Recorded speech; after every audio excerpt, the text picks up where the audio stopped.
Assalamualaikum. Okey, hari ni aku nak share satu masalah. Customer ni datang kat aku. Dia cakap dengan aku, bang, van tak ada timing lah bang. Dia kata kunci ni dah barai. So, dia buka kunci ni. Dia barai macam ni. Dia datang sini. Okey, aku pun check. Macam mana, kalau nak tanya aku, macam mana bang yang tak ada timing macam ni? Yang pertama, kau on kunci. Okay. Nampak lampu tak nyala. Kadang lampu nyala tapi start boleh. Dia boleh hidup. Tapi kena tahan ni. Tengok tahan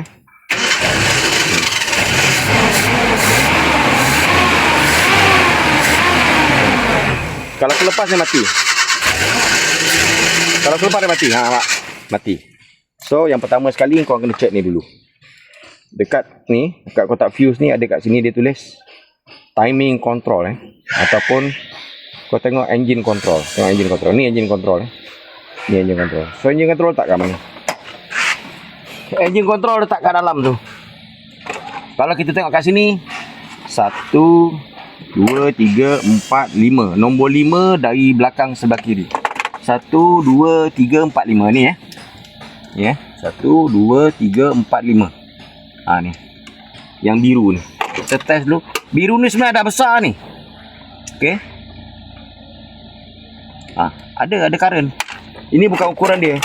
Kita tak boleh letak besar. 15 ni boleh lah. Tapi jangan sampai kadang orang letak sampai 20. Jadi kesan dia nanti fuse tak putus, tapi rumah fuse kau ni yang jahanam. Check balik dua-dua current ada. So bukan dia masalah. Ada juga kadang orang dia bypass kat sini. Tak boleh. Bahaya. Sebab benda setiap equipment yang ada dekat van ni kena jalan fuse. Jadi bila aku check, dia ada satu fuse lagi sebenarnya. Ada satu relay lagi, relay warna biru. Relay warna biru ni dia dah ganti macam ni. Ni adalah relay wire starter ni lah. Kita check ni dulu. Apa yang berlaku. Check ni dulu Benda dah reput dah. Benda dah reput. Jadi banyak orang cakap, bang, timing tak lekat lah bang, kenapa Jadi banyak yang PM aku, tanya benda masalah macam ni. Aku cakap satu je. Pergi wireman, check. Itu wiring masalah. Bila korang on kunci, on je kunci, lampu ni menyala, tapi tak ada bunyi tik dekat carburetor, biasanya adalah masalah switch yang dekat carburetor, ataupun ada switch, ataupun wiring yang masalah. Macam ni.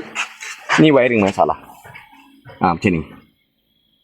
Jadi kadang-kadang orang pening, orang nak DIY sendiri. Kalau korang tak ada experience, tak ada basic, tak ada ilmu buat wireman, nanti apa yang berlaku, takut van korang ni pindah alam je. Faham tak pindah alam? Dia hilang. Ting, hilang. So apa yang berlaku, korang nak nangis pun tak guna dah. Jadi bagi aku senang aja. Kalau berlaku benda macam ni, pergi hantar wireman. Okay?